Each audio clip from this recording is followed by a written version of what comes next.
Let's say someone hired a consultant already. How would they know if their consultant really prepared them for audit or just gave them a checklist? There are different ways consulting happens. And if there is no right and wrong, but some things you want to be mindful is it's a standard, right? The standards are open to interpretation. How to implement something. See, there are a lot of tools out there which can be implemented, but then there is a requirement of a lot of thoroughness in the procedure wise and how that can be implemented.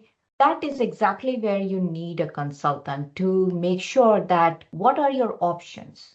Understand what are your options. Your consultant may not be the person who configures your systems.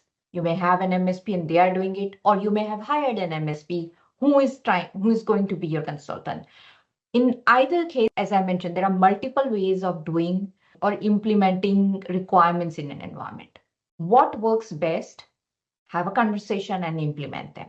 Make sure that it's implemented and do some, I call it a readiness check. Somebody who can do a readiness check and then guide them, okay, this is where you still have a gap. This is how you want to fix it. And this all happens through regular setup meetings where you handhold them piecemeal by piecemeal and taking them through the entire journey where they are able to implement them because it's a lot.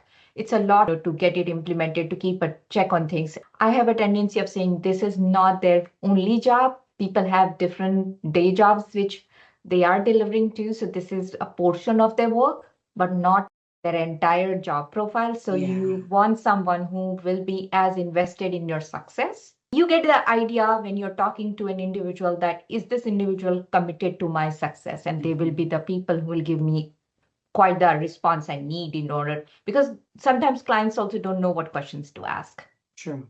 But if somebody just gives you a checklist and says, go follow, I don't think that's a right approach because there are so many requirements, sub requirements that clarity is needed.